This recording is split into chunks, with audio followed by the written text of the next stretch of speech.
Bienvenue à Crime Tonic, le podcast où l'on jase d'histoires judiciaires sans se prendre au sérieux. Je m'appelle Marie-Ève. Et moi, Nicolas. On vous déniche des crimes cocasses et parfois incroyables. On se prend pas au sérieux et souvent, ça dérape. On part ça!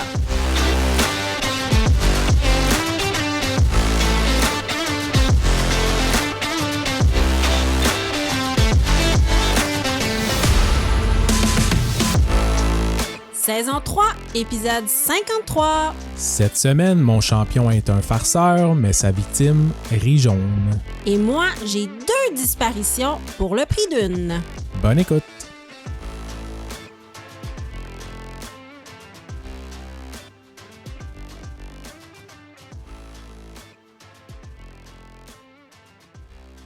Nicolas! Marie-Ève, Épisode 53. bienvenue. Bienvenue. Qu'est-ce que tu nous parles cette semaine? Cette semaine, on commence avec mon champion. On commence avec ton champion Direct. cette semaine, directement. Let's go. Go, Tu m'as eu, je t'écoute. tu m'as eu à bras raccourcis. C'est ça qu'on dit? Je sais J'ai pas. aucune idée. J'aime bien cette expression. Tu m'as eu Là, à je suis bras à l'air, raccourcis. je sais pas qu'est-ce qu'elle dit. Je sais pas qu'est-ce que ça veut dire.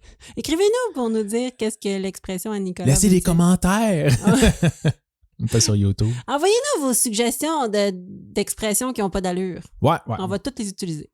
Aujourd'hui, direction Floride, avec une histoire rapportée par le site de Smoking Gun. Je t'en avais parlé l'épisode dernier. Ah oui, c'était quoi ce site-là? Ouais, c'est une gang de journalistes, dans le fond, là, tu sais, qui se spécialisent comme dans des documents juridiques puis des affaires de même. OK, Puis j'avais tombé là-dessus pour mon cas la semaine passée. oui. Puis ben, j'ai trouvé que c'était une mine d'or. Là. Il y a plein de petits cas pour des champions, des affaires de même. C'est super bon.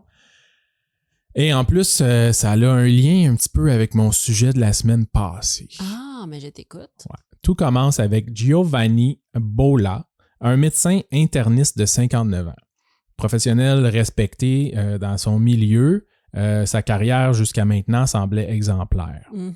Mais comme on dit, l'habit ne fait pas le moine ou le docteur. Donc ce bon docteur Bola décide pour régler un conflit avec un collègue d'employer une méthode aussi originale que dégoûtante, c'est-à-dire d'asperger la porte du cabinet médical de son rival avec de l'urine. Oh, arc. Des litres d'urine. Des litres. Ouais. Et C'est pas genre aller faire un petit pipi, là. Petit pipi. Il a garoché des litres et des litres d'urine. Ah, c'est dégueulasse. Puis il s'est pas contenté de le faire un soir, mais a récidivé même le lendemain pour ajouter une deuxième couche. Ah, c'est dommage dégueulasse. Le conflit avec la clinique remontait à la vente du cabinet médical à un autre collègue. C'est Ok. comme s'il y avait eu Un litige. un litige, un grudge contre lui. Les relations entre les deux médecins s'étaient rapidement détériorées, puis Bola a jugé bon de résoudre ce différend d'une manière un peu sauvage. Ben oui, 59 ans. Jamais du pipi sur ta porte. C'est vrai, hein? C'est tellement niaiseux. Quand tu mets en contexte. Bien sûr, tout ce charmant épisode avait été filmé par les caméras de sécurité, ce qui a facilité la tâche aux autorités pour identifier le coupable. Il est Parce bien que épais. Je sais pas s'ils pouvaient faire un test d'ADN sur des litres d'urine, je sais pas si c'est la sienne. Hein. C'est impossible. C'est- Qu'est-ce qu'il ait fait des litres de pipi de C'est même? ça, parce que d'ailleurs, on peut se demander où Giovanni avait trouvé une telle quantité d'urine. Mystère toujours non résolu Ah, on jusqu'à le ce sait jour. pas. Ben non, là, en fait, j'y arrive, là. Face aux dégâts causés, notamment une porte d'entrée définitivement irrécupérable, semble-t-il, et des frais de nettoyage estimés à plusieurs milliers de dollars, Giovanni s'est retrouvé devant la justice, hein, bien entendu, dans une parfaite illustration du système juridique américain, judiciaire américain. Le médecin a réussi à éviter la prison grâce à un accord à l'amiable. Fait que, il n'est pas vraiment allé comme en justice, en fait, là, en cours. Ils ont réglé ça à l'amiable. Et le journal a surnommé ça un plea deal. Un pee deal au lieu d'un plea deal. Au lieu d'un plea deal. Je trouvais ça très drôle. C'est très drôle. Dans le cadre de cet accord, justement, Giovanni devra verser environ 7 500 $ en restitution et effectuer 20 heures de travaux communautaires. Subir une évaluation psychologique et, cerise sur le gâteau, écrire une lettre d'excuse à son confrère. Je m'excuse d'avoir mis du pipi sur ta porte. Je suis désolé que tu aies eu à ramasser du pipi. M'excuse. Je ne pitcherai plus du pipi sur ta porte. Tu sais, comme la copie. 100 fois. 100 fois, j'avais copié. Je ne pitcherai plus du pipi sur ta porte. Puis là, il colle 3-4 crayons là, pour faire des lignes en même temps. Là. Tu faisais de ça? Là? Oh non, non, j'avais pas de copie, moi. Ah non, c'est ça. J'étais parfaite, moi. D'accord. Fait que là, c'est un docteur qui s'appelle Bol. Ouais, Bola. Bol qui pitch Bol. du pipi. Tout à fait. Il là là. Par contre, le docteur pourra continuer à exercer tant que le Conseil de l'Ordre des médecins de la Floride n'en décidera pas autrement. Ce qui laisse un petit peu perplexe sur la rigueur de l'Ordre des médecins. Ben, c'est sûr que, tu sais, si tu vas sur Rate My Doctor, puis tu fais comme, il a guéri mon cancer, mais il a tendance à pitcher du pipi sur les portes. C'est un docteur numéro 1. C'est un docteur très bon rate. Il guérit, tu sais, il trouve toujours la cause de tous mes maux, mais il a une petite tendance à pitcher du pipi partout. Qu'est-ce que tu veux? Pas très grave. Ben non. Ben non. C'était ça. C'était ça. Mon champion de la semaine. Ben, merci pour cette petite perle. Un plaisir. Et toi? Du docteur Boula. Et toi? Quel est ton cas? Hey, moi, je suis tombée sur une disparition d'un homme qui était résolu, qu'on a résolu, OK. mais très intéressante. Et après, je suis tombée sur une deuxième disparition d'un homme aussi, résolu toujours, mais qui était très intéressante. Genre exactement pareil? Non, c'est ça. C'est l'histoire de deux maris qui disparaissent, puis sa femme le cherche. OK. Et tu vas voir que dans les deux cas, on réussit à trouver le dit mari, mais ça finit pas super bien. Par un divorce, là? Tu vas voir. OK. On le sait pas. C'est à réfléchir. Tu sais, c'est sûr que s'il s'est poussé, Tu vas voir. ouais, comme je vais aller chercher du lait, puis il revient jamais. On le sait pas. Je commence avec Danny Philippidis. Philippidis. 49 ans. C'est un capitaine dans une caserne de pompiers à Toronto, en Ah, quand Ontario. Ouais. Il va prendre bientôt sa retraite. Donc, il a à peu près 36 ans. Non, c'est pas vrai. 49 ans. Les pompiers sont retraités super Avec tôt. tous ses jobs sur le side. Arrête. Non, j'ai pas de préjugés pas tout. 49 ans, il va prendre bientôt sa retraite. Au début de février 2018, Danny Philippidis profitait pleinement de son voyage annuel de ski avec ses collègues et des retraités du même service d'incendie à Whiteface Mountain, à Lake Placid, dans l'État de New York. OK. Il va là juste une fois par année avec ses collègues. Ils ont bien du fun. Gang de boys. Ben ouais. Le 7 février 2018, soit la dernière journée de son voyage, Danny skiait avec un collègue quand celui-ci, fatigué, OK, là, faut que je vous le dise, ma belle-mère a dit que je dis fatigué. Faut pas que je dise fatigué. Faut que je dise fatigué. Voilà. Danny skiait avec un collègue quand celui-ci, fatigué, décida de prendre une pause. Danny voulait faire une descente de plus, donc il a laissé son collègue aller vaguer à ses occupations. Dans le remonte-pente tout seul. Oui. Ben voyons. Ben oui. Il dit, je vais faire une autre descente. Un ami laisse pas un ami dans le remonte-pente tout seul. Mais il était 2h30 de l'après-midi. C'est l'heure du petit dodo. L'heure du petit dodo. 2h30 de l'après-midi, tous les collègues avaient comme terminé leur journée de ski. C'était la dernière journée. Donc, ils devaient tous partir. OK. Mais après une dernière descente sur la poudreuse, Danny devait ensuite aller rejoindre ses amis au pavillon d'après-ski pour se détendre avec un petit chocolat chaud. Ben oui. Cependant, il s'est rendu compte qu'il n'avait pas amené son téléphone cellulaire pour capturer les derniers moments de son voyage. Il voulait prendre des photos. Fait qu'il a entrepris de se rendre à sa voiture pour récupérer son téléphone. OK. C'est alors qu'il a laissé ses skis, ses bottes et tous ses effets personnels au pavillon d'après-ski. Fait qu'il a juste déposé ces choses-là puis il s'est dit « Je vais aller chercher... » Je m'en vais à mon auto, je reviens. Ouais, c'est ça. Je m'en vais à mon auto, quelqu'un il a dit aussi, tu t'en vas avec tes skis. Je m'en vais à l'auto. Il a dit, laisse tes skis ici. C'est ça. Il est parti. Sa voiture était sur le site, pas très loin. Et Danny Philippidis n'est jamais revenu. OK. Cette journée-là. Mais genre, ses amis ont pas été voir. Ils étaient où? Ben là, c'est ça. Très vite, on va remarquer son absence. C'est super étrange parce que il est convenu que les dernières personnes présentes à la station quittaient en fin de journée. Fait qu'il savait qu'il était supposé quitter en fin de journée. À l'heure de la fermeture de la station, il n'est toujours pas de retour. Mais je veux dire, il n'est pas de retour à la station ou son auto, il est parti aussi? Ben là, à date, on le sait pas, on le cherche. OK, puis ils connaissent pas, ils savent pas c'est quoi son auto. Oui, ils savent, ils vont checker. Ils sont OK. pas là, je suis pas rendu là. Ah, Tout OK, le OK. monde fait comme, ben voyons, il est où Danny, là? On est là. Donc, des recherches s'organisent. Et oui, sa voiture est toujours dans le stationnement. OK, ouais, c'est ça.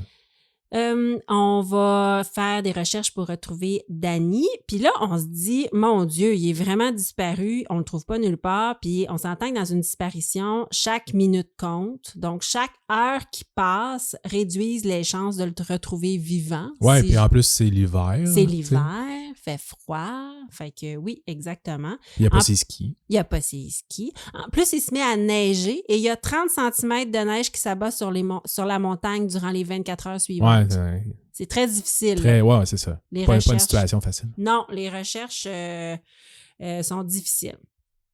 Donc, ses collègues participent aux recherches, craignant le pire. Il y a 140 bénévoles qui vont se joindre à eux, OK? On va parcourir les pentes abruptes, les sentiers et les 88 pistes de ski. Tabarouette. Oui, on va tenter de rechercher Danny parmi la forêt aussi, qui borde les Ben, pistes c'est ça, de ski. probablement qu'il n'est pas remonté en haut. Là. Oui. Tu sais, s'il cherche les pistes de ski. Exact. Théoriquement, il était pas loin. Il était À moins juste qu'il soit parti. confus puis qu'il soit remonté à pied la montagne. À ce moment-là, là, tout est sur la table, on le sait pas. Le territoire est super vaste. Le site se compose d'une centaine d'hectares de forêt enneigée. On se rappelle qu'il n'y a pas ses skis, il est à pied, on ne sait pas il est où. Plus les heures passent, plus on déploie des moyens considérables. Des hélicoptères qui vont survoler la région, on fait appel à une équipe canine, on implique la police, les gardes-chasse du département de conservation environnementale de l'État de New York, le département américain du Emergency Management, le bureau de prévention des incendies, puisque c'est un pompier, dans le sens qu'il y a des bénévoles aussi, pompiers, qui vont venir aider. Département de la sécurité intérieure, les agents responsables de la sécurité des frontières, puisque c'est un Canadien. Ouais, c'est ça. En plus des employés de Whiteface Mountain et de sa voisine, la Gore Mountain, qui est la montagne. Gore Mountain. OK. En tout, on évalue les heures de recherche, en tout et partout, 9000 heures de recherche, quand on additionne tout le monde. Là. Ouais, c'est ça. C'est comme... OK. Oui. C'est une journée à... c'est 1 heure à 9000 personnes. Mais pas tant, là. Faites toute une recherche. Mais 9000 personnes, c'est beaucoup. Mais c'est pas ça. Ah ouais. 9000 heures de recherche totale. Et là, attache ta tuque. 6 jours plus tard, le 13 février, sa femme reçoit un appel très étrange. C'est Danny Philippidis. Ah ouais. Il est vivant. Il se trouve à Sacramento, en Californie. Tabarouette. Danny au téléphone. C'est pas à côté? Non, c'est pas à côté. Danny au téléphone semble confus et incapable de répondre clairement aux questions de sa femme. Mais il l'appelle par son surnom, que je sais pas c'est quoi, là, tu sais, chérie. Ouais, c'est ça. Il l'appelle par son surnom et elle reconnaît clairement sa voix. Elle sait que OK. c'est lui. Aucun doute, c'est son mari. Au même moment, un appel provenant de la zone de location de voitures de l'aéroport de Sacramento est logé au 911. L'appelant dit qu'une personne bizarre a possiblement un problème et requiert de l'aide médicale. Bref, il y a quelqu'un à l'aéroport de Sacramento qui appelle parce qu'il y a un homme confus à l'aéroport de Sacramento. En même temps, on amène Danny Philippidis à l'hôpital. OK. Il le trouve et il l'amène à l'hôpital. Wow. Tous sont soulagés qu'on ait retrouvé le pompier de 49 ans sain et sauf, mais... pas rendu là à pied en 6 jours. Beaucoup de questions restent sans réponse, Nicolas. On ignore toujours à ce moment-là pourquoi Danny a été retrouvé à 4000 km de son point de départ. Ah, c'est ça. Et comment il a fait sans ses effets personnels pour parcourir une distance pareille entre les deux endroits. Et fait incroyable, Danny a été retrouvé portant toujours sa combinaison de ski. Ah ouais? En Californie? Oui! Ses bottes de ski. Finalement, il y avait ses bottes, mais pas ses skis. En plus, c'est juste aller chercher ton cellulaire avec tes bottes de ski dans le stationnement, c'est chiant. C'est très chiant. Il y a quoi à perdre la tête. Oui. J'ai jamais mis des bottes de ski, mais il paraît que c'est pas super confortable. Pour marcher, c'est... C'est ordinaire. Ouais, à Sacramento, c'est en plus? handicapant. Ouais, oui. Pour 4000 km à 6 jours en bottes de ski, donnez-lui une médaille. Il y a même son casque, puis il y a ses lunettes de ski. Ben voyons donc. Oui. Fait enlever par les extraterrestres. il fait... Alors, mais là, il fait 15 degrés. Ouais, mais On quand dit qu'il même. fait 15. Tu sais, à l'aéroport, en Californie, en saut de ski avec des bottes puis un casque. Oui. Danny est désorienté et a besoin d'une assistance médicale et on lui passe des examens afin de vérifier son état de santé. On ne sait pas ce qui s'est passé avec Danny. Hey, ça me fait capoter ton histoire. Je sais. C'est bizarre. On dirait un podcast de Christian Page. Oui, j'avoue que ça ressemble. Danny peine à répondre aux questions des enquêteurs. Théoriquement, aucune loi n'a été enfreinte, on s'entend, mais certaines voix s'élèvent concernant la crédibilité de son histoire, OK? Le major, il y a un major, oui, c'est comme le shérif, là. Ouais. Il s'appelle John Timbits. Non! Je te jure. Ben voyons donc. Ça me fait vraiment rire. Le Major Timbits.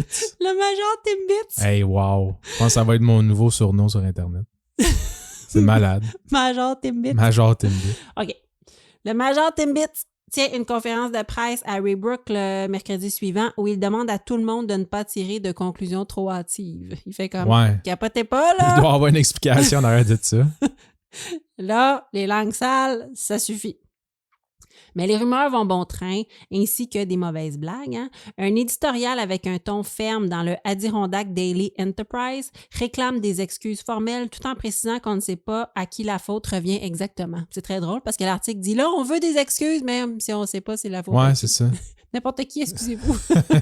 À cause qu'ils disent que, c'est ça, le quotidien dit il y a eu beaucoup de personnes qui ont cherché, qui ont donné de leur temps, de leur argent, ça a coûté de l'argent aux contribuables, ça n'a pas de sens, faut qu'il y ait une faute à quelqu'un.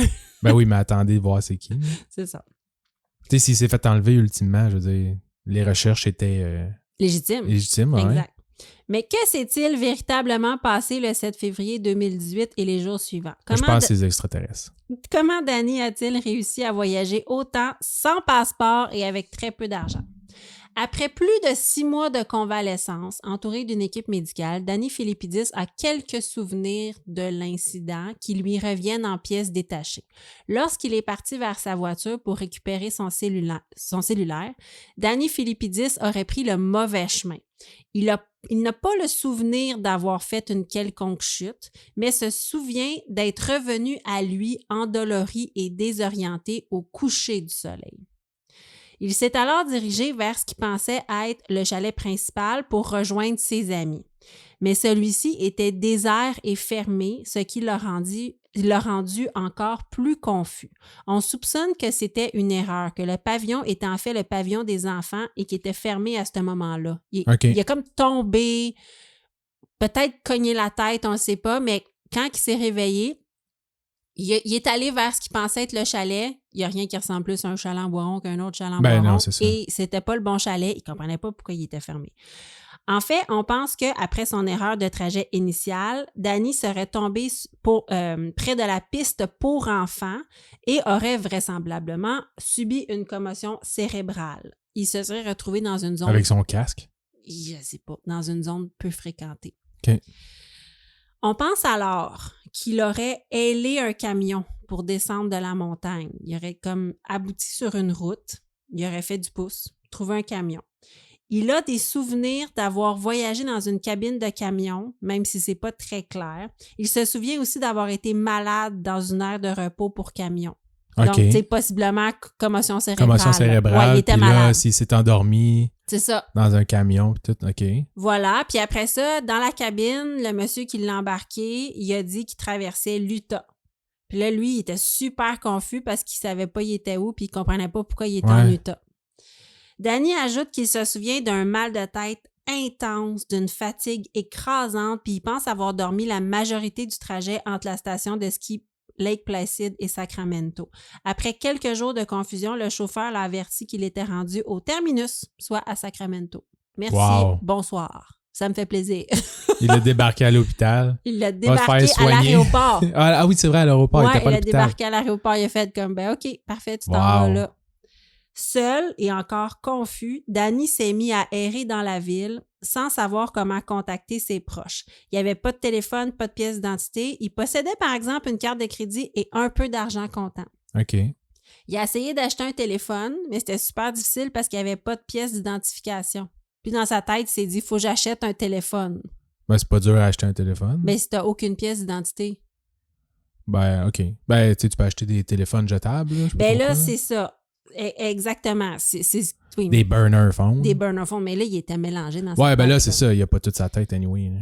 Et là, on sait pas, ça c'est vraiment bizarre. On sait pas exactement à quel moment, mais en plus, il se serait fait couper les cheveux. Wow. Parce qu'il est arrivé avec une nouvelle coupe de C'est une cheveux. coupe-bol, genre, en dessous de son casque? Je ne comprends pas. Finalement, il a réussi à se procurer un téléphone, mais il n'y avait pas le numéro de sa femme. Après ça, il est allé sur Internet, par exemple, avec son téléphone, puis il a appris qu'il était recherché. OK. Le lendemain, il pense qu'il s'est retrouvé à l'aéroport de Sacramento, où finalement, ça commence à y revenir, il se souvient du numéro de sa femme. C'est pas elle qui répond, parce qu'il y a beaucoup de monde chez sa femme, parce qu'elle a besoin de support, Ouais, son c'est ça. mari est disparu. C'est la femme de un de ses amis.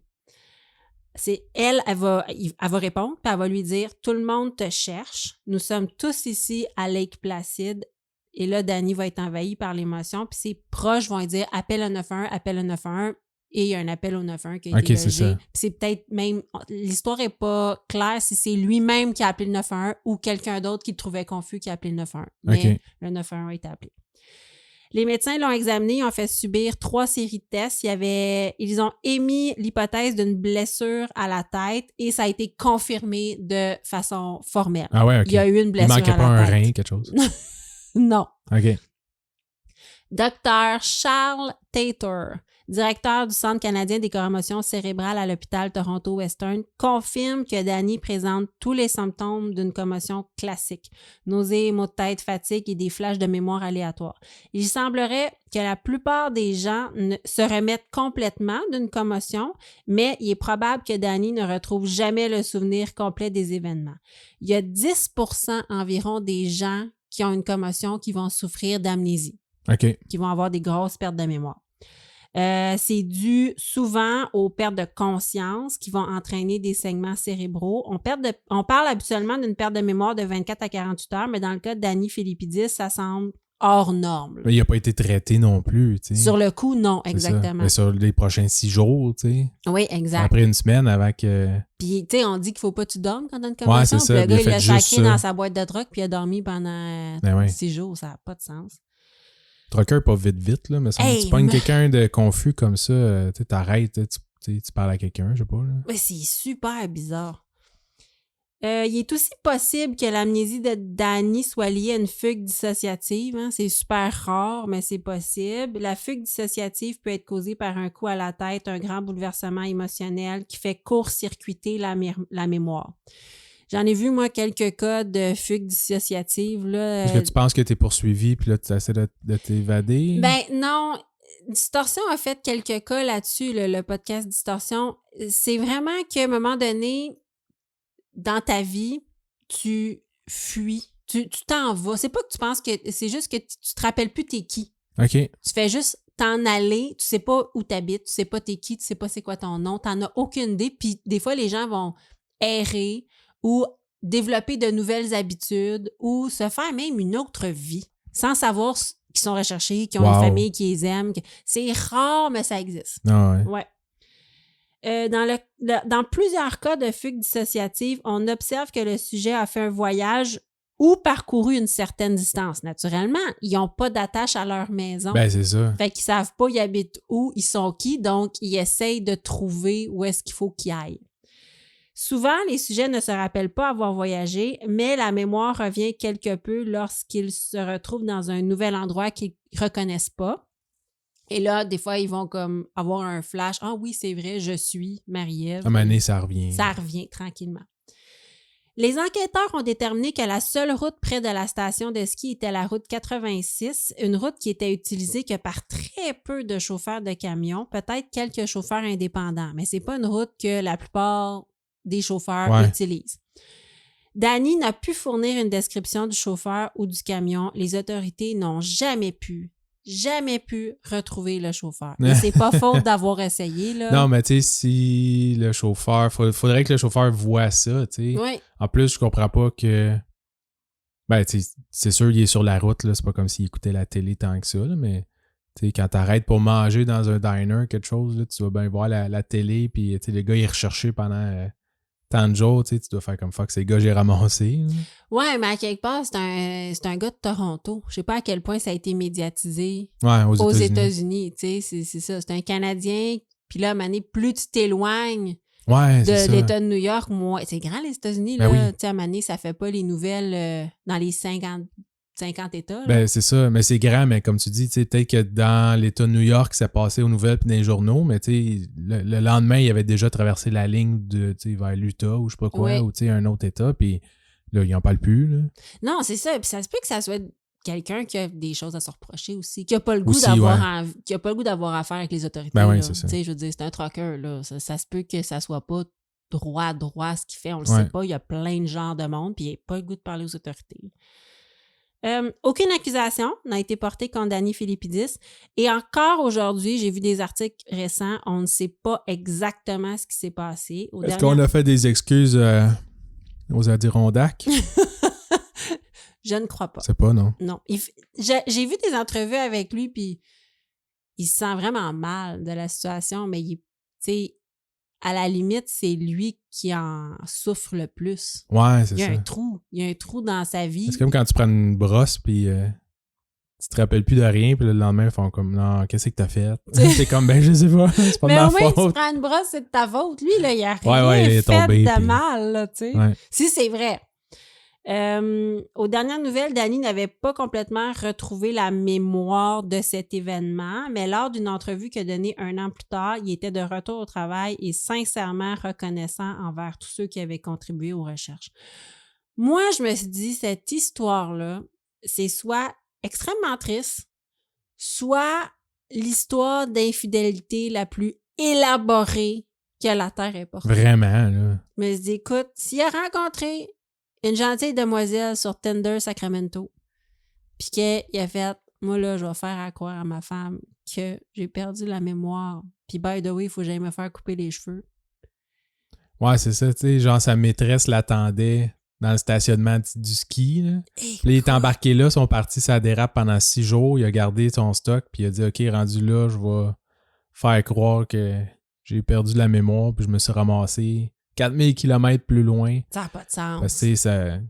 Écoute, j'ose... Tu sais, moi, je le crois, là, dans le sens que ça y a apporté quoi, tu sais, à moins que, c'est ça, on fasse un scénario de film américain, là, puis que là, il est embarqué dans un truck, puis il a livré de la drogue, genre, à travers 8 États, là. Mais non. Mais, tu sais, sinon, ça y a rien donné, ça y a rien apporté. Non, le gars, il a manqué 6 mois d'ouvrage. Ah oui. Sa femme capotait. Il a 49 ans, là, je dis. Ouais, c'est ça. Il est pas plus riche aujourd'hui non plus. Non, c'est ça. Je pense, il a rien tiré de cette histoire-là. Là. Tu sais, je veux dire, c'est le fun, là, une aventure, je suppose, mais pas tant que ça, là. Ça n'a pas de sens. Ça dépend avec qui, peut-être, hein, on sait pas. J'espère que ça a valu la peine. Non, pour vrai, moi, je le crois, puis je trouve ça effrayant. J'ai peur que ça m'arrive. Ouais, on n'est jamais à l'abri. Mais je fais pas de ski, donc. Je pense qu'il ne faut pas angoisser pour ça, là. Les chances que ça t'arrive, mais... Non, écoute, je trouvais ça épouvantable. Et c'était mon premier cas. Ben oui, puis là, t'en as un deuxième en plus. J'en ai un deuxième. Parce que j'ai vu un deuxième cas, et là, je me suis dit, oh mon Dieu, ça ressemble à Danny Philippidis. Ah oui? Oui, et là, je dis, il faut que j'en parle. On parle ici de Ryan. C'est plus récent, OK? C'est assez récent. C'est cette année. On parle de Ryan, OK? Je te parle maintenant d'un deuxième et tout aussi fascinant cas, celui de Ryan Bork-Ward, 45 ans, père de famille américain.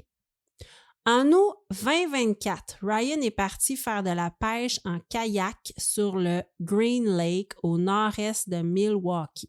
Okay. Dans la nuit du 11 août, l'homme a envoyé un texto à sa femme lui disant qu'il naviguait encore un peu puis qu'il allait bientôt rentrer. Cependant, le lendemain, en fin de journée, il n'est pas rentré et sa femme et mère de leurs 3 enfants a commencé à s'inquiéter. Amené. Ben oui. Des recherches ont été effectuées pendant les jours suivants qui impliquaient un sonar, des plongeurs, des chiens renifleurs. On a retrouvé son kayak renversé, ce qui n'est jamais bon signe. Y avait-tu quelqu'un dedans? Non. Ah, ben, c'est le meilleur signe. C'est vrai. Ainsi qu'on a retrouvé ses effets personnels, dont son portefeuille, sa veste de flottaison, son matériel de pêche, sa voiture et sa remorque. OK. L'entièreté du lac a été arpentée et naturellement, on craignait le pire, soit une noyade. Et là, les recherches continuaient. Après 2 mois intenses de recherche, les autorités ont appris avec stupéfaction que le passeport de Ryan avait été scanné le 13 août, soit le lendemain de sa disparition, à la frontière du Canada. Wow! Mais on ne sait pas, c'est peut-être volé. Ouais. L'enquête a alors pris une toute autre tangente. Les policiers ont alors creusé davantage pour découvrir plusieurs faits surprenants. Dans les jours précédant sa disparition, Ryan avait commandé un second passeport déclarant le sien perdu ou volé. OK. Il a aussi pris... Ah, parce qu'il avait laissé son passeport dans ses affaires? Exact. C'est ça, je me rappelle pas si tu avais dit... Oui, fait que, c'est ça, il était pas parti avec son passeport. Donc, c'est ça. Mais non, il était juste parti en voyage de pêche, puis il avait retrouvé tous ses effets personnels, puis selon eux, il n'y avait pas son passeport. Ben, c'est ça. Parce que son passeport était à la maison. Mais ce qu'on a vu, c'est qu'il en avait commandé un autre. OK, ouais. Déclarant le sien perdu ou volé. Il a aussi pris une assurance vie de 375 000 et transféré de l'argent vers un compte à l'étranger. Pris en photo son passeport, créé une nouvelle adresse email et acheté une carte cadeau d'une compagnie aérienne. Wow! C'est beaucoup de préparatifs pour un voyage de pêche qui est pas très loin. Et là, c'est ça. On s'est rendu compte, là, quand on creuse, on trouve. Il avait aussi fait des manipulations sur son ordinateur, comme enregistrer le contenu de son ordinateur sur un cloud. Un cloud, ouais. Et effacer tout son historique. Bon. Si bien que les autorités étaient maintenant convaincues que sa disparition n'était pas accidentelle. Non, c'est ça. Non, c'est pas à cause qu'il s'est cogné la tête puis s'est fait ramasser par un trucker. On ne croit pas. Malgré ces précautions, on a retrouvé un échange de communication entre Ryan et une femme au Ouzbékistan. What? Oui, Ouzbékistan. Ah ben là, s'il est rendu là-bas, il n'y a personne qui va aller le chercher. Et là, comment il s'appelle? Le shérif de Green Lake? Major roue de tracteur. Monsieur Mark Poodle. Oh, wow. Poodle. Poodle. Ah, OK, ouais. Ouais, pas Poodle. Parce que Poodle, là... Non, Poodle. C'est peut-être une raison pourquoi il est devenu policier, là. C'est pour se venger, genre, de tout le monde qui le bouliait quand il était jeune. Ça se peut.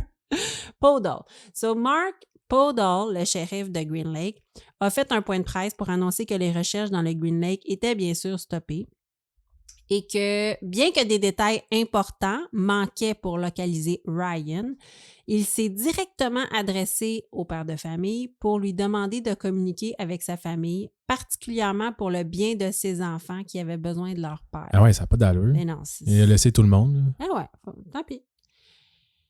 Il a aussi parlé de son intention de demander un remboursement au père de famille pour les 54 jours de recherche si la disparition s'avérait bel et bien planifiée, un montant s'élevant à 40 beaux 1000 $.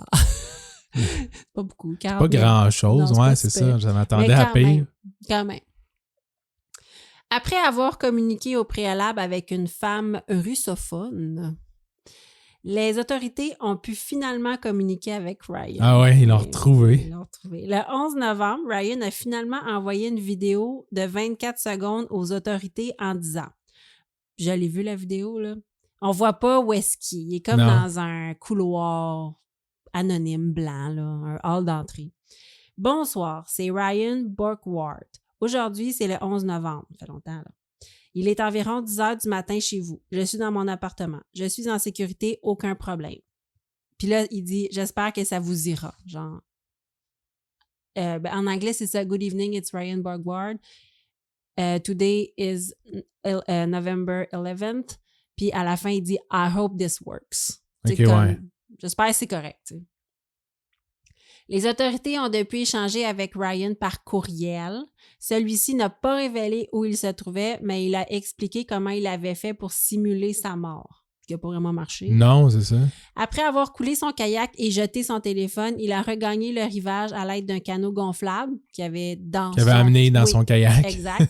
Sur le rivage, il avait au préalablement dissimulé un vélo électrique. Tabarouette, c'est tout un... Oui, parce qu'il a laissé son char et sa remorque là. Ouais. Ensuite, il a parcouru 125 km pendant la nuit sur son vélo électrique.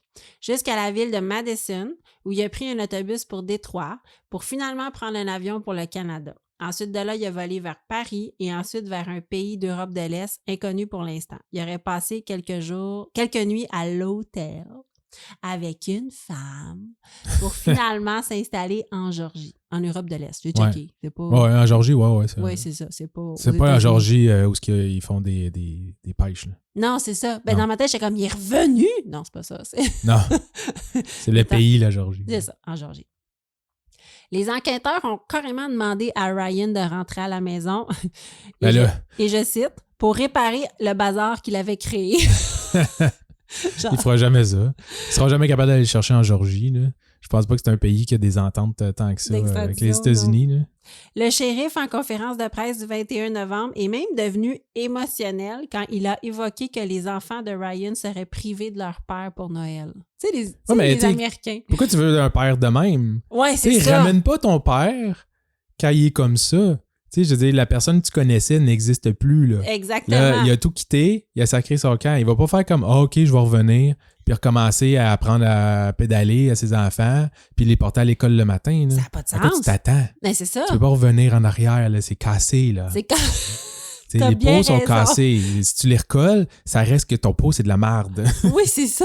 Tu veux-tu vraiment d'un pot cassé, genre dans ton salon avec des belles fleurs? Non. Non, c'est ça. Il est pas fin, là. Ah ouais. Laisse-le aller. C'est un traumatisme pour les enfants. Maintenant, les enfants et sa femme doivent se guérir. C'est ça. Vivez votre traumatisme puis passez par-dessus. Là. Oui, c'est ça. Guérissez-vous bien. Là. Puis le fait qu'ils reviennent au bercail, même s'excuser, ça aidera à rien. Là. Non, c'est ça. Au moins, de dire oui, je suis là, puis gars, je reviens pas, ça fait une closure. Là. Ça ferme le dossier. Oui. Au moins, tu penses pas tu continues pas à penser qu'il est mort ou qu'il a disparu ou qu'il s'est fait enlever ou whatever. Qu'il souffre. C'est ça. C'est ça. Ou qu'il s'est enlevé la vie. Ouais. Il a pris une assurance-vie de 375 000. Fait que je suppose qu'il voulait pas laisser sa femme et ses enfants dans le besoin, mais ça n'a pas de sens. Non, c'est ça. Là, j'espère qu'il va rester longtemps avec sa nouvelle copine parce qu'il a fait un méchant plan. Là. S'il fait ça pour 6 mois avant de pogner sur un... Mais comme je te dis... Un changement sur un remplissage de la vaisselle, là, puis tu laisses ta nouvelle copine. T'essaies-tu de me passer un message? Non. à cause que je critique ta manière de faire le lave-vaisselle, tu fais bien attention. Fais bien attention, on va aller au Zubanistan. Ouais, c'est ça. Le 5 décembre, Ryan Borkward est finalement rentré aux États-Unis de son propre chef. Il est resté silencieux sur les motifs qui l'ont poussé à s'enfuir, laissant sa femme et ses 3 enfants. Il a été inculpé pour entrave à la justice. Il risquait une amende de 10 000 $ et jusqu'à 9 mois de prison. Il a stipulé qu'il se représenterait seul, n'ayant que 20 $ dans les poches. Il a comparu le 11 décembre, quand j'ai écrit ça, c'est ça, c'est un petit peu après Noël. Il a comparu le 11 décembre où il a plaidé non coupable et sa caution a été fixée à 500 $. Il est éventuellement sorti de prison, mais il devait être de retour en cours en janvier 2025, pour finir les procédures. Là, il restait des procédures à faire. Sa femme, des 22 dernières années, a rempli une demande de divorce. No shit. Il y en a qui le font pour moins que ça. Ça devrait être comme automatique. Tu n'as même pas besoin de faire une demande. Non. Il devrait comme être proactif. Ouais. Voulez-vous divorcer? Oui. OK, coche là. Ouais. T'as pas rien d'autre à remplir. Le pape devrait t'envoyer un papier qui dit excuse. Ouais, c'est ça. Excuse-moi de t'avoir permis un mariage avec cette tata-là. Donc, une demande de divorce, le document stipulant que le mariage était irrévocablement brisé. Elle est d'accord avec toi. Oui, non, c'est ça. C'est irrévocablement brisé. Et elle a demandé la garde exclusive de leurs 3 enfants. Ben oui. Adolescent quand même. C'est passé long une fin de semaine en Géorgie. Puis là, tu sais, tu reviens aux États-Unis. Puis là, hop, tu sais. Oui. Tu peux-tu les prendre jeudi exceptionnellement? Oui, j'ai un souper de fille. OK, c'est bon, mais tu sais, c'est moi qui vais les porter ou tu viens chercher? Mais j'ai lu que ces enfants ça enlève rien, mon Dieu, mais adolescents. Ouais. Fait que je me suis dit, mon Dieu, j'espère qu'ils vont avoir plus d'outils dans leur petite boîte à outils pour surmonter ça, là. Ouais, en même temps, les hormones dans le tapis, des fois, c'est moins pire quand ils sont jeunes, ils font comme, tu sais, il a disparu, puis c'est comme ça. Oui, papa est une étoile. Ouais. Tu y vas de même, là. C'est moins... Ouais. Ah! Fait que c'était mes 2 maris qui disparaissaient. Ça n'a pas d'allure. Ça n'a aucun sens. Non. Les 2 n'ont pas de sens. Je suis sûr qu'il y a 100 000 autres histoires de même en plus. Je sais. Ça n'a pas d'allure. Je le On va sais. creuser ça, on va en faire un autre spécial. Puis moi, là, cette histoire-là, la deuxième avec Ryan, je l'ai suivie en temps réel. T'sais. Il y avait comme un père de famille qui disparaissait. Puis là, oups, ça disait, un père de famille vient d'être retrouvé au Ouzbékistan. Puis là, sa femme est bien fâchée. Puis j'étais comme, ben non! Ça se peut pas. Fait que... La première est comme incroyable, la deuxième, je suis comme, ça se peut juste pas que le gars, genre, il ait fait ça. Là. Quelle lâcheté! Moi, c'est juste ça qui me vient en Ouais, tête. c'est ça. Ça se peut là, que ça te tente plus ta vie avec ta femme et tes 3 enfants. Ouais. Faut que tu prennes tes responsabilités et que tu t'occupes de tes enfants pareil, mais ça se peut que ça te tente plus, ton mariage, mettons, mais tout plaquer pour rejoindre une femme. Dans l'optique qu'il aurait peut-être voulu, tu sais, avec l'assurance vie, qu'il aurait peut-être voulu laisser de l'argent à sa famille puis disparaître. Ah! Mais... Tu sais ce qu'on n'a jamais entendu dire à un enfant, ah, j'ai plus de père, mais j'ai eu 100 000 piastres. Ouais, ben c'est pour sa femme puis pour qu'il continue, tu sais, à payer la maison puis à vivre. Ben, ça n'a pas de sens pareil. Non, je sais, ça. Fais-moi jamais ça. Pense-y même pas. J'ai pas assez de T'as pas assez- de rigueur pour faire quelque chose comme ça. Je serais comme, oh, fuck, j'ai oublié telle affaire. Non! J'avoue que dans la dynamique de notre couple, va falloir que je fasse oublie pas, là. Ouais, c'est T'es ça. supposé disparaître demain. T'as-tu pris le vélo électrique? As-tu laissé le vélo électrique à côté de la berge? Ah, j'ai oublié de le charger. T'as-tu reçu par Amazon ton canot gonflable? Bon, Ouais. mais il va falloir que tu fasses un suivi pour ça, là. Ouais, c'est ça. Pas une bonne idée. Et sur ce, je pense qu'on va laisser Oui, ça là. hein. Excuse-moi, ben oui, je suis On partie. va- moi, non, là. mais c'est ça, tu sais. Fait qu'à y être. C'était tout. Donc, c'était la fin de mon histoire des 2 hommes pas fiables. C'est bon. Donc, voilà. On laisse sur le mot de la fin. Oui, si vous faites le mal, Faites-le bien. Ciao! Ciao!